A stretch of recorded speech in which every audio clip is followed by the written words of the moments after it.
Hi, good evening. I'm Lonnie Stonich, the Executive Director of FAN, and I'm honored to welcome you to tonight's conversation between Dr. Moiya McTier and Dr. Chanda Prescod-Weinstein. FAN's celebrating its 40th anniversary season this year. Can you believe that? And we are honored to have the robust support of dozens of schools, nonprofits, corporations, families, and individuals from across the country. We are joyfully and deeply committed to our vision of an informed and compassionate community. And we achieve that by presenting fresh ideas that elevate minds, expand hearts, and make the world a better place.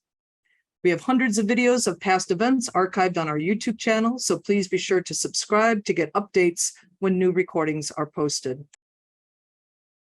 For some introductions, Moiya McTier is an astrophysicist, folklorist, and science communicator based in New York City. After graduating from Harvard as the first person in the school's history to study both astronomy and mythology, Dr. McTier earned her Ph.D. in astrophysics at Columbia University, where she was selected as a National Science Foundation Research Fellow. Dr. McTier has consulted with companies like Disney and PBS on their fictional worlds, helped design exhibits for the New York Hall of Science, and given hundreds of talks about science around the globe. To combine her unique set of expertise, she hosts and produces the Exolore podcast that explores fictional world building through the lens of science. Her conversation partner tonight is Chanda Prescod-Weinstein, an assistant professor of physics and astronomy and core faculty in women's and gender studies at the University of New Hampshire. Her research in theoretical physics focuses on cosmology, neutron stars, and dark matter. She additionally does research in Black feminist science, technology, and society studies. She is also a columnist for New Scientist and Physics World, and Nature recognized her as one of 10 people who shaped science in 2020, and Essence magazine has recognized her as one of 15 Black women who are paving the way in STEM and breaking barriers. Her first book, The Disordered Cosmos, A Journey into Dark Matter, Space-Time, and Dreams Deferred, won the 2021 Los Angeles Times Book Prize in the Science and Technology category and was named a Best Book of 2021 by Publishers Weekly, Smithsonian Magazine, and Kirkus. And now let's welcome Dr. Moiya McTier and Dr. Chanda Prescod-Weinstein. Hi, Moiya. How are you doing? I'm good. I'm excited to be here with you, Dr. Chanda Prescod-Weinstein. I see your book behind you. I use that as inspiration in part for my book, so thanks for being here with me. Well, thank you for mentioning my book. We are here to talk about the Milky Way, this really fascinating, exciting autobiography of our galaxy. So I have questions for you. I want to remind the audience that there is a Q&A box. Please put your questions in there. We'll be getting to some audience questions later. So please, as you think of it, write it down so that you don't forget it. Put it in the Q&A box, which I will be looking at occasionally. So we're just gonna jump right in. You don't want to do a reading or anything like that, right? You just I don't have a copy to read from. Okay, so you could do a reading. Again. Yeah. I'm gonna show it again because I'm showing for you and for both windows at the same time. Thank you. So here's this beautiful cover. Okay, so the book is called The Milky Way, an autobiography of our galaxy. So I'm wondering if you could tell us a little bit about what the concept of the book is, and I'm interested in how you arrived at this idea. So start by telling us about the concept, and then I have a couple of follow-ups about that. Yeah, of course. So the whole book is written from the perspective of the galaxy. I wanted to make that very clear with the cover. So it's an autobiography by the Milky Way. But the point of this book is to tell you the story of our galaxy from its birth 13 plus billion years ago, all the way to how it might die when the universe eventually ends in trillions of years. And it's also meant to tell the story of our human understanding of the Milky Way, from the myths that we used to tell about the night sky to the way that we understand it with telescopes now. And that whole journey is being told from the perspective of the Milky Way, who is upset that humans have stopped telling its stories and relying on it for practical purposes like our ancestors used to. So for the last 300 years, the Milky Way has been like, yo, humans, what's up? We used to be buds. Like, why are you ignoring me now? So that is what the book does. And I came up with this concept soon after I was approached by a literary agent in 2019. He asked if I was interested in writing a book, and I was like, oh, heck yeah, dude. I've always wanted to write a book. And it made sense to write a book about the Milky Way because I was in my last couple years of a PhD at the time researching the Milky Way. And so it seemed strategic to write a book about that. And for the perspective twist, there are a few reasons for that. One, I didn't want to just be another human astronomer tacking on their own book about space, like people have done that before. Second, I had just read The Raven Tower by Anne Leckie, which is a really great book written from the perspective of a god in this world, except that god is a rock. So I was already in the mindset of thinking of weird perspectives from beings that we typically think of as inanimate. And yeah, I think that's how it came about. So, you know, when I thought, I knew we would see a book from you at some point, right? And so to give a little bit of context about this, I first heard about Moiya when I first heard about you when you were finishing your 2 theses as an undergraduate. So you wrote, and this is like one of the quirks of doing the honors degree at Harvard, right? Is you have to write a thesis that covers both topics. And so you wrote 2 senior theses, I believe. Well, you it was wrote one folklore that was combined. Oh, it was one that was combined. Okay. So the one that I remember is that you had to bring folklore mythology and exoplanets, which is what you had been doing research on, into conversation with each other. And so you wrote a science fiction novel, if I remember correctly. That's which I think I wrote to you and asked you for a copy of it, which I still have. Yay. And so actually, I think like initially, I thought the first book we were going to see from you was some edited version of that. But definitely, I thought the first popular science book we would see was on exoplanets. So I'm wondering if you could talk about, you know, the emphasis on the Milky Way and how you arrived on that in your research, coming out of, you know, you are part of a generation that has come of age with exoplanets being like the big, exciting thing. So actually, one of my questions was, why a galaxy and not an exoplanet? Well, that's a great question. Yeah, I have never lived in a world where we didn't know about exoplanets. The first exoplanet was discovered 3 years before I was born. So it was something that I studied in college, but I was hesitant to study it in college because my undergrad advisor worked on exoplanets, and I didn't want to fall into the trap of just doing whatever my advisor did. So I tried out lots of different research topics, star formation, galaxy evolution, black holes. I did an instrumentation project where I had to build an instrument to detect the cosmic microwave background, and then I realized I am not very good at working with my hands and building things. So let's go back to the data stuff. And then my senior thesis in college was studying an exoplanet and trying to characterize it, and bringing in the folklore element meant going to Hawaii and doing some very brief ethnographic research on the 30-meter telescope conflict. There were Hawaiians who were protecting and demonstrating on Mauna Kea, which is a sacred mountain in Hawaii, where astronomers were trying to build a truly massive telescope. So I went and I talked to them. You can see that in the book. It's called Lying Hordes, and it's available on my website. I never got it published. But then when I got to grad school, the question that I really wanted to answer was rooted in my exoplanet research. As in exoplanets, you think about the circumstellar habitable zone, or the Goldilocks zone. This is the place where planets are just the right distance from their star to have liquid water. And I was wondering, is there something like that on a galactic scale? Is there a galactic habitable zone?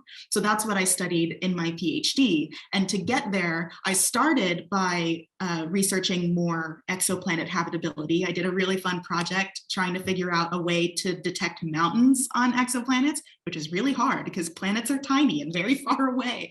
And then I moved into stars and stellar evolution and stellar motion around the galaxy. So I learned about the chemical elements that stars produce over the course of their lifetimes and how different stars do that in different ways. And I learned how stars move around the galaxy and how that affects the planets that live around them. spoiler alert, fast stars are just as likely to have planets around them as slow stars. That's something I found in my research. And then I combined all of that to say where in the Milky Way galaxy we would expect to find habitable planets. And those are planets that meet the conditions for life like us, right? So there's a huge caveat there. But yeah, it was always kind of galaxies in my brain, but thinking about the smaller components of galaxies and how they work together. I'm really bad at making decisions. I didn't want to choose between planets and galaxies, and I think I found a way to do that in my dissertation for my PhD program. But when it came to writing this book, I wanted something big. I wanted a larger than life story to tell. And planets are cool, but our planet is only 4.5 billion years old. Nowhere near as old as the Milky Way. So I needed it to be bigger and longer. So you came into this as something of an expert on the Milky Way. And I'm wondering if in the process of writing the book, there was something that you learned about the Milky Way that was like unexpected for you. Like you were like, I should have known that, or that's amazing. Were there things that you learned along the way, or did you feel like you came into it and you kind of knew exactly what the whole thing was? Oh no, I learned things, absolutely. I learned a lot of myths. I didn't want to put the classical Greek and Roman myths that a lot of people hear about in this book. So I learned a lot of folklore for it. And I might know a lot about the galaxy, but that doesn't mean I know everything about the universe. So especially in the later chapters of the book where it zooms out from the Milky Way itself and starts talking about dark matter and dark energy and the fate of the universe, and it gets into like quantum theories and particle physics, that is stuff that I am not super strong in. So I read your book, The Disordered Cosmos, to help me with my dark matter stuff. I read Katie Mack's The End of Everything to help me with my end of the universe stuff. And there were some Milky Way specific things that I learned. Like I didn't know much about the merger history of the Milky Way. I knew a lot about how the Milky Way is now and how things, stars, gas and dust are distributed around it now, but the past is a very different picture. And so one thing that I learned about specifically was the Gaia Enceladus merger. This is a smaller galaxy that merged with the Milky Way billions of years ago. And now we can see parts of it that are left over in our galaxy, but astronomers have had to find really creative ways to identify like the parts that are from Gaia Enceladus. And the way that I wrap that into the book, because this whole thing is a narrative arc, it's the Milky Way telling its own story, is that in the past, the Milky Way had to fight Gaia Enceladus as a way to get Andromeda's attention, because the Milky Way has been hardcore crushing on Andromeda for billions of years. And Andromeda was very attracted to the Milky Way after it defeated Gaia Enceladus. Oh, and now the remnant, one of the remnants of Gaia Enceladus, we call it the Gaia sausage. And there's a line in the book where the Milky Way says like, oh, that's such a suitably like mean name or something that you gave this interloping galaxy. So yeah, the galaxy is very sassy as I have written it. So I guess that leads me, so one of the really creative choices that you made here, obviously, is speaking not from your voice as a scientist, and as a public science communicator, right? But speaking as the galaxy, kind of talking to a public science communicator and scientist. And so I'm wondering, what things does the galaxy think that you don't agree with? Like what are the controversial views of the Milky Way that like we all need to be really clear you don't agree? Thank you for asking this question. There are a lot of them. The galaxy mentions several humans throughout the book. One of them is Albert Einstein, that the galaxy just really does not like Albert Einstein, because Einstein popularized black holes for the public. And in this book, black holes are the physical manifestation of a galaxy's mental health struggles. So depression, anxiety, all those intrusive thoughts saying no one likes you and you're not good enough, that's all coming from black holes. So that is another thing. that the galaxy that you find in this book that I don't particularly agree with, because I have nothing personally against black holes, but that's just how it worked in the narrative. So the Milky Way doesn't like Albert Einstein. The Milky Way thinks that this saying we have of you have the same number of hours in the day as Beyonce because she gets so much done. The Milky Way is like, I'm so much more productive than Beyonce. She has nothing on me. The Milky Way loves Julie Andrews, and I'm lukewarm on Julie Andrews. But yeah, a lot of the human opinions, the Milky Way and I don't share. Okay, why does the Milky Way love Julie Andrews so much? I feel like you need to unpack that a little bit. I think it's because I needed a way to start a chapter about the Big Bang and the origin of the universe. And I wanted to start it at the very beginning. So I wanted to quote Julie Andrews, and it made for the Milky Way to know that quote and remember it and use it would probably mean that it likes her. So a lot of these opinions were kind of just for the sake of easy writing at some points. Okay, fair enough. So I guess like another question, just coming back to this, like things that you learned along the way. Okay, so you're in an elevator with someone and they're like, what makes the Milky Way more interesting than Andromeda? Like, what's your elevator speech answer? Like, what's the most awesome thing about the Milky Way that you're just like, I want to flaunt this about the Milky Way? Like maybe you're their agent for the day or something like that. Yeah. Actually, if I'm speaking for the Milky Way, I think that it would say it's not more interesting than Andromeda. Andromeda is perhaps the one galaxy that the Milky Way looks up to and holds in high esteem.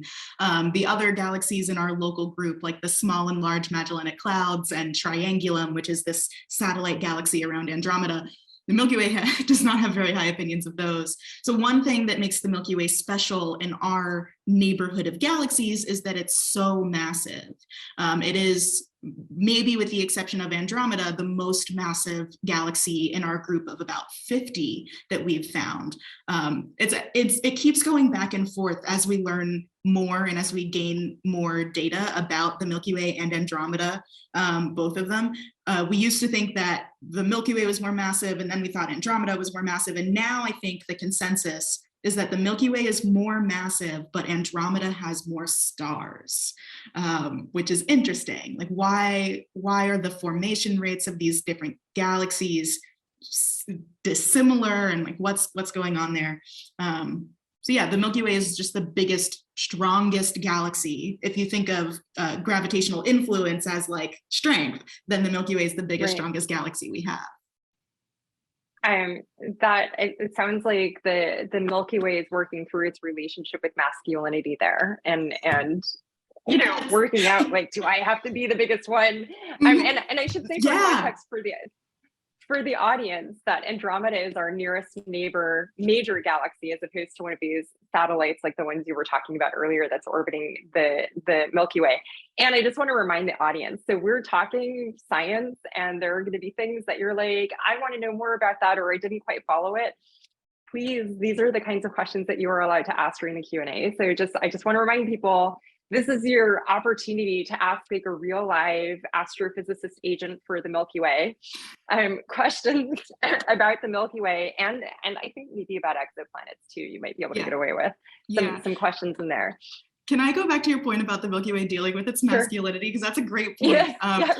So the Milky Way in this book has a very strong personality that I think might be a bit polarizing. And if you stick with it, if you make it through the whole book, the Milky Way does soften a bit. It becomes more humble. You can see it learning to like not look down so much on humans, and part of that comes from its love of Andromeda. And there's even a line in there when it's talking about the mass difference between the Milky Way and Andromeda, and the Milky Way says, for once, I don't care who's more massive. It doesn't matter here. I'm not worried about dominating Andromeda. So it definitely does deal with its masculinity in that way, although I don't assign any gender to these galaxies. Yes. I think that there's a lot to unpack there, and I want to really encourage It's novel in a way, and I don't mean novel in kind of like a superficial way, but like we haven't seen anything like this kind of writing or text, and I think that makes it a really exciting approach to communicating. And so this kind of, part of what interests me about this specific approach to science communication, which I know more broadly is something that you're super passionate about, is that it kind of brings like popular science, like general audience aimed hard science writing tradition into conversation with cosmic storytelling that is more mythologically oriented, right? And so that's clearly a natural connection for you to draw.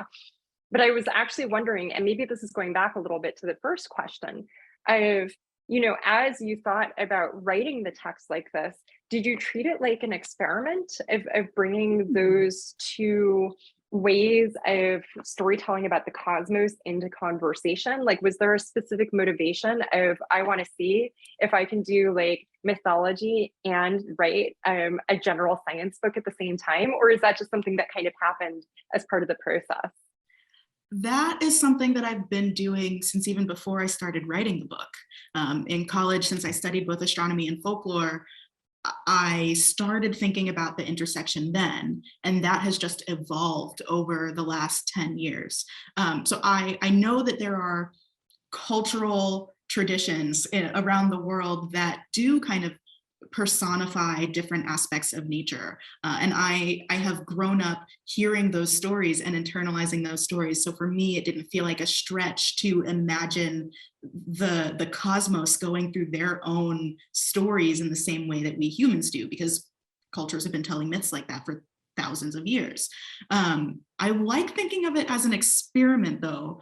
I do think that if there was any sort of experiment element in it, it was an experiment of how to create a character that I can't relate to at all.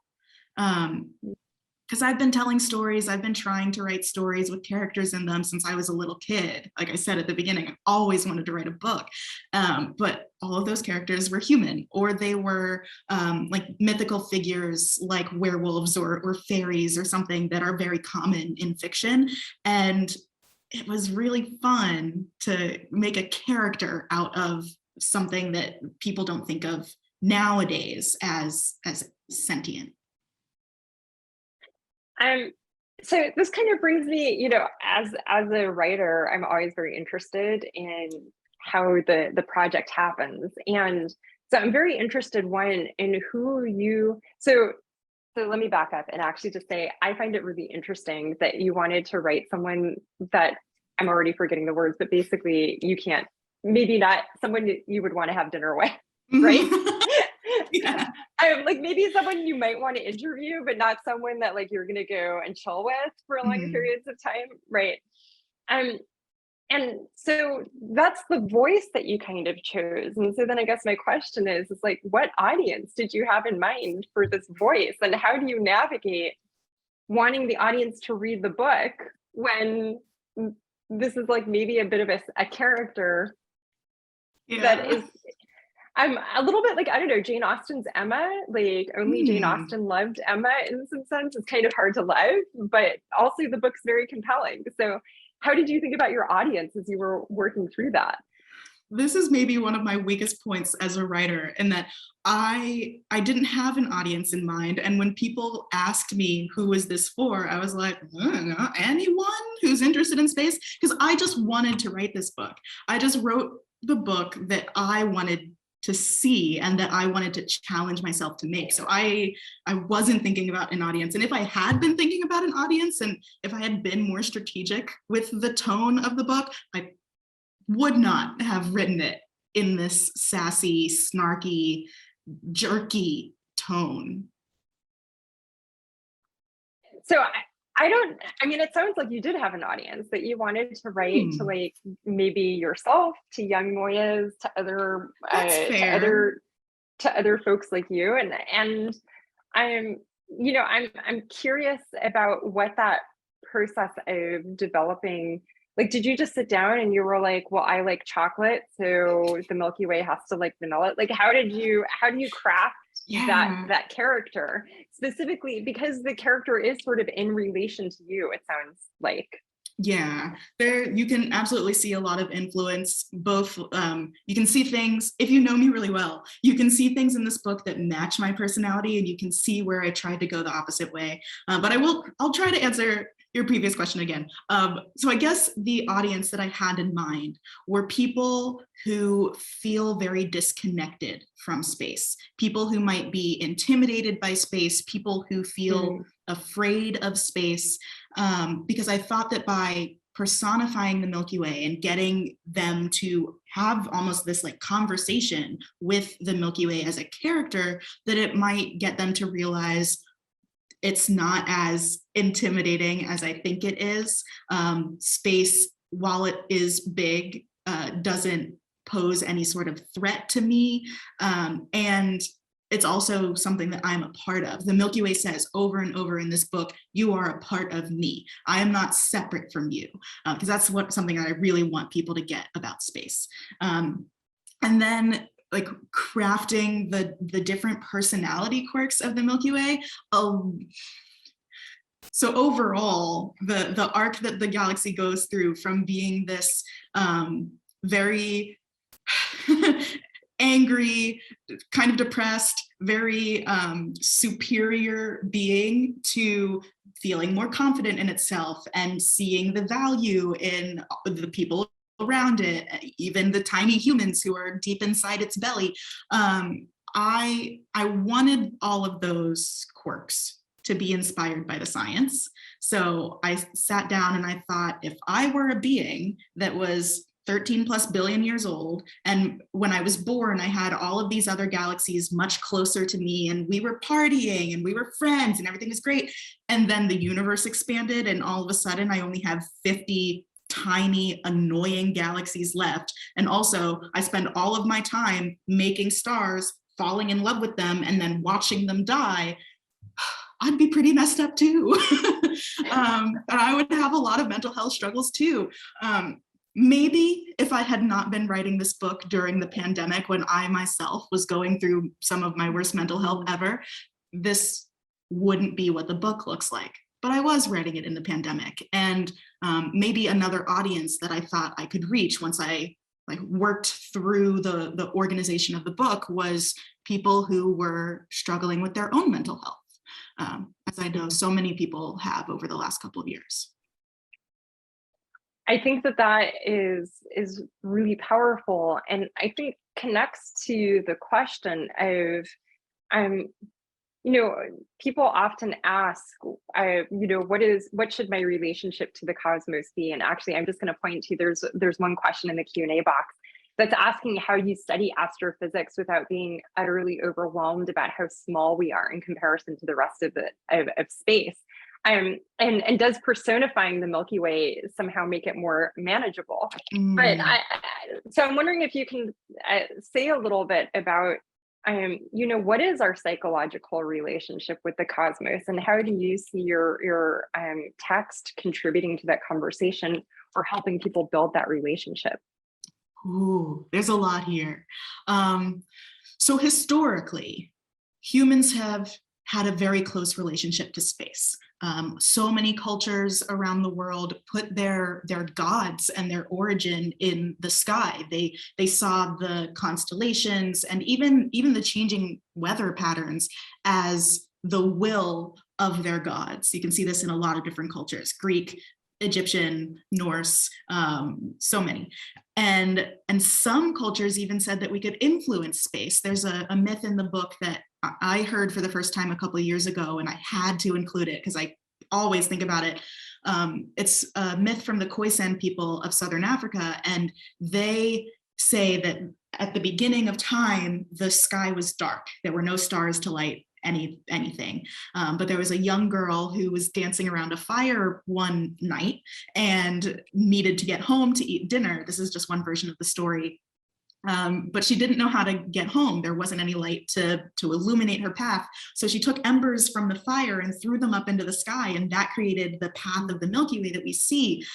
So some cultures said that we could influence space. And I think that the biggest way that humans have connected to space throughout history is very practical. We used it to keep time, we used it to navigate, we used it to kind of enforce our own cultural identities and establish cultural identities that we could use to make ourselves feel safe in our own communities.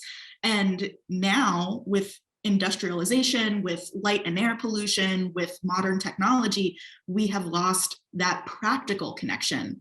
And as people are on average less religious now than they used to be, we've also lost a lot of that spiritual, cultural connection to space. So I was hoping that by personifying the Milky Way, by turning it into a story like this, other people might tap back into the human urge to tell stories about space and to connect with it on a deeper level, maybe even relate to it as something that's almost human in the way that our ancestors did when they said that their gods lived in the sky.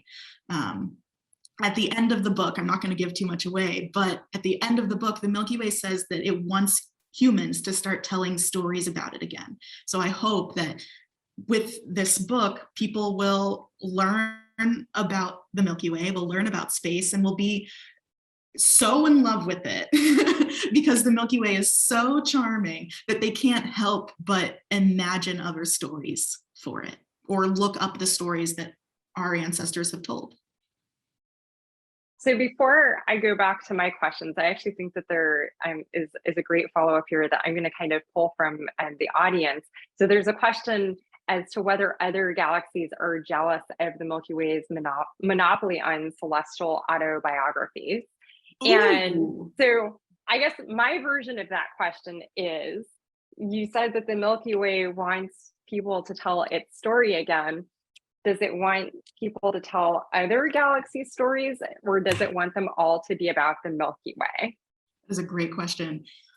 It only wants stories about the Milky Way. It might want love stories about the Milky Way and Andromeda. If you want to write some like romance fanfic about the Milky Way and Andromeda, our galaxy would be very pleased. But no, it doesn't care about other galaxies getting representation. One thing I wished I had done more in this book, though it wouldn't have served the primary goal of being a popular science book, was digging deeper into the like galactic culture and what the other galaxies are out there doing, because you only hear about them through the Milky Way's perspective. But who's to say that another galaxy out there hasn't written its own autobiography for whatever life forms may or may not live in it? Maybe the Milky Way got this idea from another galaxy and is just copycatting. So I guess following up, man, the audience questions are starting to get good. I like them better than my own questions in some cases. So I'm just going to add a follow-up, and I'm just going to say that I happen to know that this one comes from a Star Trek fan. Are there topics or discussions within space and astronomy that you feel get too much attention, or topics that aren't looked at or fully appreciated, like colonizing Mars? And I think there's the question for you. And then I guess I wonder what the Milky Way might say if the Milky Way were available to join us in this conversation. Yeah, I mean, the Milky Way is here. We are the Milky Way, so it's already here. Fair point. Yeah, your point about colonizing Mars, I think that is talked about way too often, and irresponsibly too, because there's a way to talk about exploration and space travel without immediately defaulting to colonization and resource extraction and like gross stuff like that. So yeah, I think that gets too much airtime. No, if anything, I think everything else just doesn't get enough airtime. The Milky Way would probably say that we humans are too obsessed with the search for alien life. It would, because it mentions that what we really want to know is, are there aliens? Is there some sort of federation, like in Star Trek, that we could join? Or is there faster than light travel? And the Milky Way thinks that we are so silly for spending a lot of energy thinking about that, because we should be spending our energy just learning more about the Milky Way and its context in the universe. And along the way, as we gain that knowledge, we would probably also gain knowledge about exoplanets and other alien species if they're out there. But yeah, it thinks we have too much of a focus on that, especially since, and this goes back to the Mars colonizing thing. The Milky Way knows, and I know, and Chanda, I think you know, that we are not ready for that. We live on a planet that we evolved to live on. Like this ecosystem is what's right for us, and there aren't other ecosystems anywhere nearby that are good for us. I think the Milky Way knows that if we really tried to take a bunch of humans and put them anywhere else in space that we could reach, we would die. It would not end well for us. So yeah, that's what the Milky Way thinks. You know, I think in relation to that, I'm just going to share with you a maybe controversial opinion that I've recently come to, which is that I no longer believe that Jupiter and Saturn are planets. I think that they are maybe just failed stars. Yeah. So let's talk about, I mean, you know, does the galaxy is like, oh my God, the humans are like fighting about Pluto again? Or like, is that like a serious, I've really been thinking about this. I'm like, why is it categorized as a planet? Just because it's orbiting the sun? It's just a failed star. Yeah. The Milky Way does not care how we specifically categorize things, planets versus stars versus moons. But it has one snarky remark about Pluto's demotion to a dwarf planet, that it of course brings back to itself. Like, I don't care that you call it a dwarf planet, but would you all get so upset if the Milky Way, were suddenly demoted to a dwarf galaxy? I don't think so. So why are you caring so much about this planet? It's just because it's in your backyard, essentially. What was the other part of that question? So we're too focused on the wrong. I mean, I guess failed stars. In your view, am I going too far in announcing that Saturn and Jupiter are failed stars? Because they're gas giants. Yeah. I mean, you just have like these gas giants. I mean, it's like a star where fusion failed. So, exactly. Yeah. If you added more gas and got it more massive, got more pressure in the middle, it would fuse. So I don't think it's unfair to call them failed stars. I think it's just, these are all different words that you can use to describe the same thing. So, you know, coming again, as a writer, I'm always interested in process. I'm interested in technique. And so even as this is a very creative, very novel approach to communicating with human audiences about the wonders of the Milky Way and beyond, I'm sure it presented you as a writer to come to a more serious point of view as a writer, that there were things that made some of the communication challenging, where you had to smooth and navigate boundaries because you are doing this first person thing with something that actually isn't sentient as far as we know. Mm-hmm. And so I'm wondering, you know, what was your biggest frustration as you were working through that? Like, what was the part that you really had to fight with, or? Yeah, okay, this is a great question. The Milky Way knows pretty much everything. It knows all the stuff about space. It knows what dark matter is and how it's distributed around its own body because it can feel it.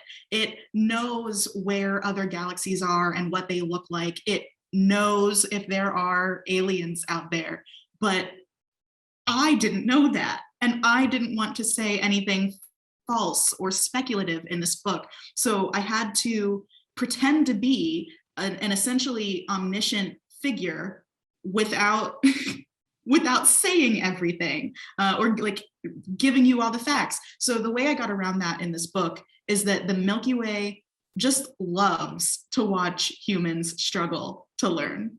It loves watching us do research. It loves, it mentions like, it loves when astronomers get really nervous and start biting all their nails. I actually sent a copy of the book to one of my best friends who is an astronomer who studies star formation, and she bites her nails a lot. And so she sent me a picture of that page with that paragraph circled and was like, "At me next time."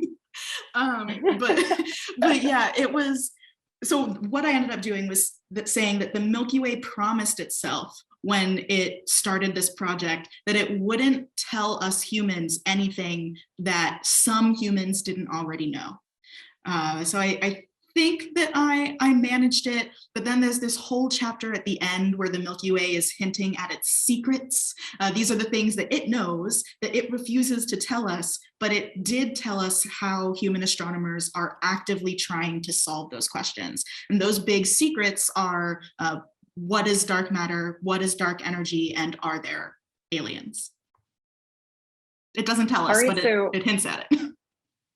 okay, but what is dark matter? I would like to know. I am not the all-knowing galaxy. I don't know. But when writing the dark matter chapter, I love that graph that you have in your book of the overlapping bubbles of the various hypotheses of what dark matter could be. And it mentions some of them. It mentions WIMPs, or weakly interacting massive particles. It mentions axions and says that it prefers when they were called Higglets. Because I remember watching your talk when you came to speak at Columbia and you showed that graph, and I was like, Higlet's a better name than axion. And so, Thank you. Yes. and so the Milky Way shares that opinion. But yeah, what is dark matter? I don't know. I don't know, man, that's kind of rough, because like, while I appreciate that my argument that the Higlet was a missed opportunity, I'm glad that that's catching on.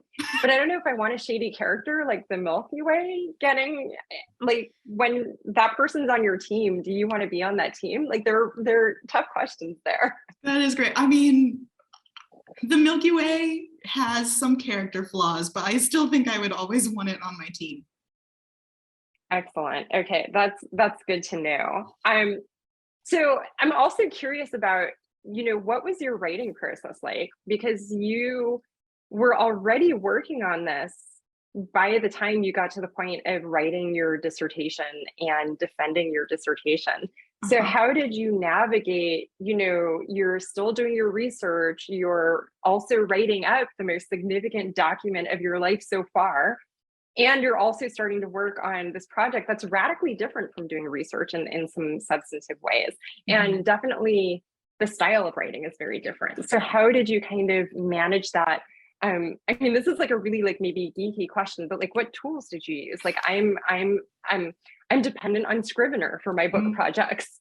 Like, how did you make that work time-wise and tool-wise, etc.?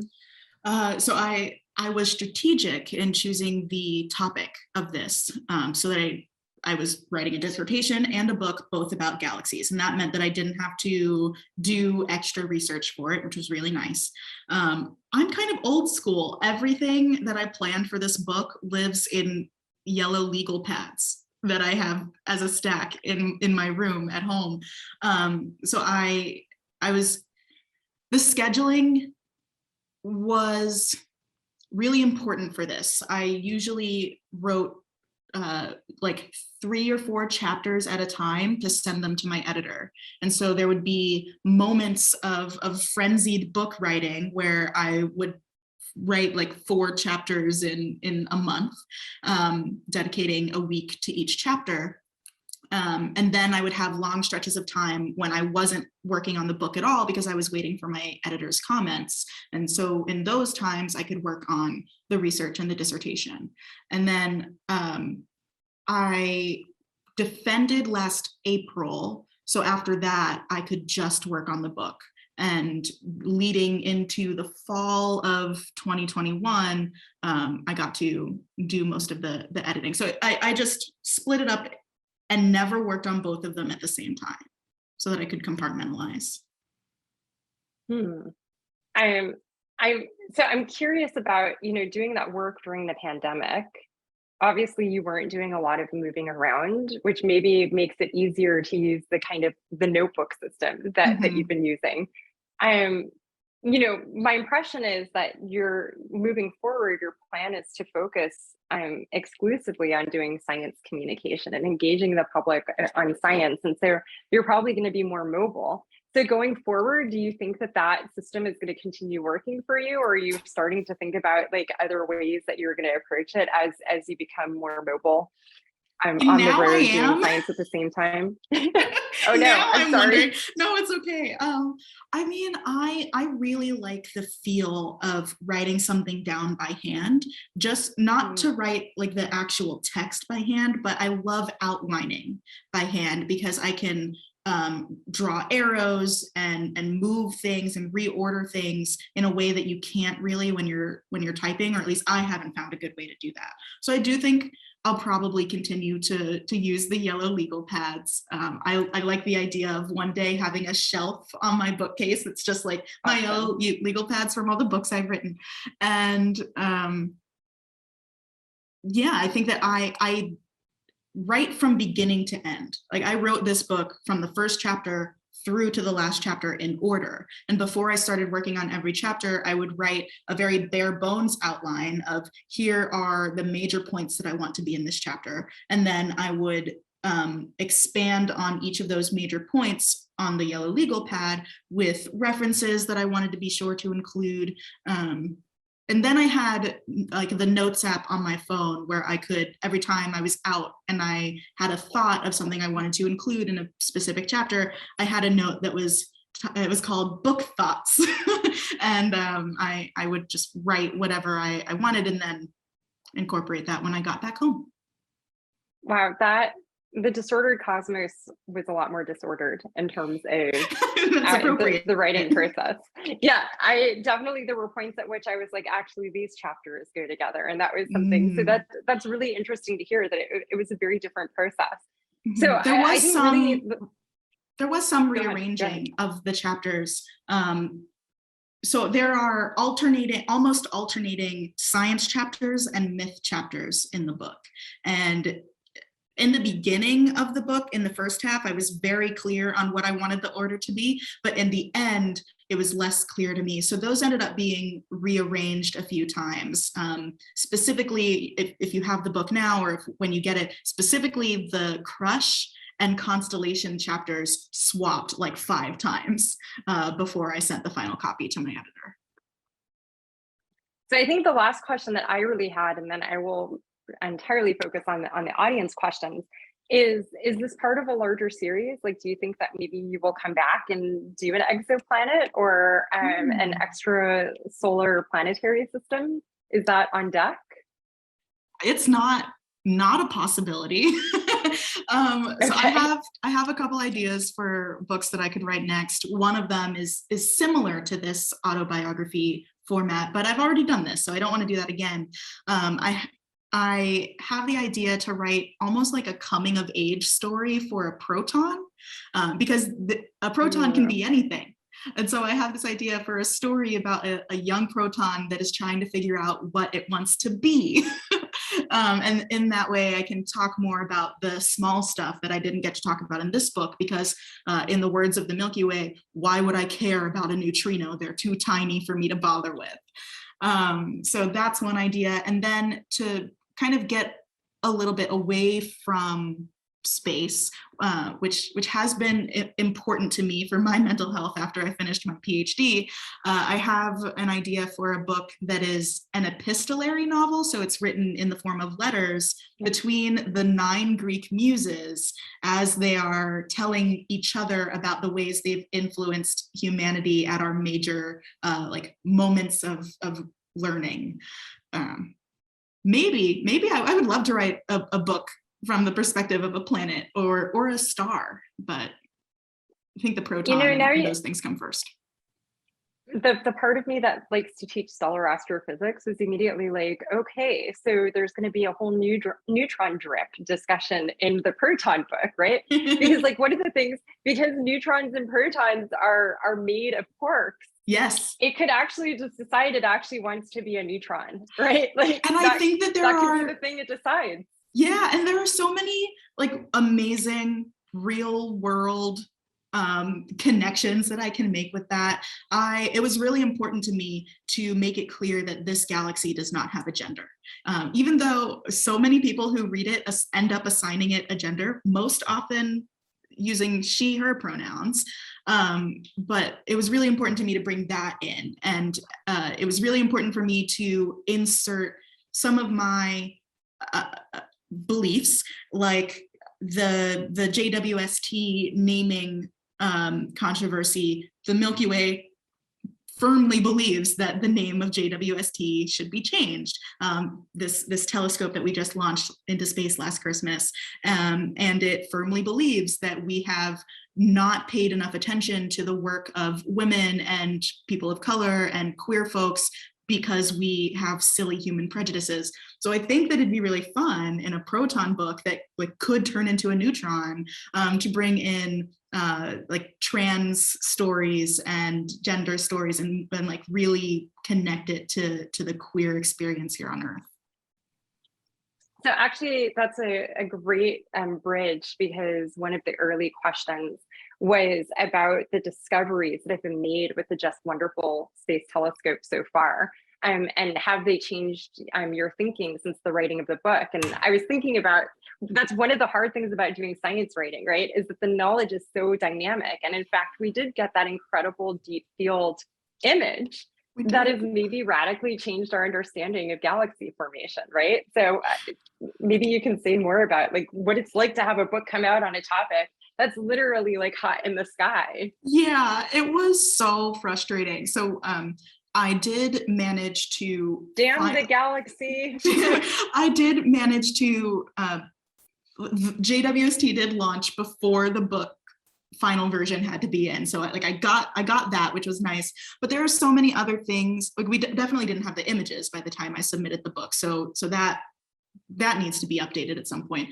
But stuff like the picture that we just took of Sagittarius A star, the supermassive black hole at the center of our galaxy, that image came out maybe a month after I submitted the final version of the book. And I was like, really? You couldn't have just done that a month sooner? You couldn't have analyzed your data just a little bit faster? Because there is a line in the book about how we took we took a picture of M87's black hole, but haha, you haven't gotten mine yet. And then a month later, they did. So yeah, it is kind of scary actually to put out a book about a topic that is, like you said, dynamic and actively changing. And I know that there are things in that book right now that are wrong. But I just have to live with that. It will not be my last book. It will not be my last act of science communication. I can continue to evolve with the story as science evolves. So it's frustrating, but I'm going to get over it. So one of the audience questions, which I will condense a little bit, but one of the things that they said is while listening to you on JVN's Getting Curious, they started to think about these questions of Black feminism and kinship. And so the question is, can or should we build kinship with the Milky Way or other space entities? Is that something you've thought about? Is that a framing that engages you? Oh my God, I love that. Yes, I'm engaged. Consider me engaged. There's a foreword of the book that is the only part written from my perspective, except for one note later in the book. And in that foreword, I say that when I was a kid, I would talk to the moon and sun as if they were my celestial parents. And so I had a connection to space in that way. I felt kinship with space in that way. But since I have learned more about astronomy and how that whole "we are star stuff" quote is totally true. All of the elements, most of the elements in our bodies, the carbon, the nitrogen, the oxygen, they were created in the cores of stars. So we are literally a part of space. And I think if more people recognized that and started nurturing their relationship with space and developing a kinship with it, yeah, that's one thing I wanted people to get from this book, kind of like a small taste of what's called the overview effect that astronauts talk about when they come back from space. When you can see all of Earth through one tiny window, and you can't see borders, you can't see the little human squabbles that we have, but that is a really valuable perspective. I think it can make us less of a jerk. And so, yeah, develop a relationship with space, and that can look a lot of different ways. So whatever that means to you, I think, yeah, find that kinship with the night sky or the day sky. The sun is part of space too. Although a reminder, don't look directly at the sun. Yes, Definitely have thank the you. right equipment for that. So we're starting to run low on time, unfortunately. So I just want to point out that there was a question here. Someone wants to know if you have considered making an animated film, and I will just give you that. And I will also say that there is some encouragement from a queer trans teenager who wants your book about queer-coded hadrons. They are so excited about the idea. And so I was wondering if there are any reading suggestions that you want to offer for a teenager who has that perspective and that orientation. For us as queer people, what books might you put in their hands at this point in time if they're excited about that intersection of like queerness and science? Yours, The Disordered Cosmos. Aside from that, okay, that was not a placed question, but but actually, though, I mean, your book is that. so good for that. I don't know many other books that have done what you did by combining these, like the science and the social justice. So yeah, I highly recommend Disordered Cosmos. I don't have any other book recommendations. For an animated movie, I'm very open to it. If any of you work at an animation studio and could offer me money for that, please get in touch. Well, then maybe let me follow up that question very quickly, and then I will let Lonnie have the mic again. As a Black queer person, going back to your teenage self, what books did speak to you at that point in time? Maybe that's another way of putting that question. Yeah. I, until 2 years ago, exclusively read fantasy books. So I'll give those recommendations. Anything by N.K. Jemisin, I think, is really gorgeous. Beautiful world building, beautiful storytelling, gets into that identity of being like a Black woman, sometimes a queer person in her stories. I love Tamora Pierce. I love Laini Taylor. There was this one book called Kingdom of Dragons, maybe, and this is a tangential connection, but in that book, the King of Dragons is just a job title. You can be a woman and still be king, and I think that was like a transformative perspective shift for me. Awesome. Well, thank you for this incredible conversation, Moiya. Thank you. The Milky Way, an autobiography of our galaxy, is just an incredibly exciting text. And I'm so happy now that when people ask me for another book by a Black woman astronomer, that I have one to put in people's hands. Among other things, there are so many ways this is exciting. So thank you again. Oh, thank you so much. And thanks for your questions.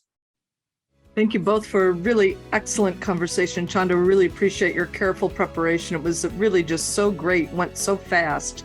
And I know I can tell that people were really engaged.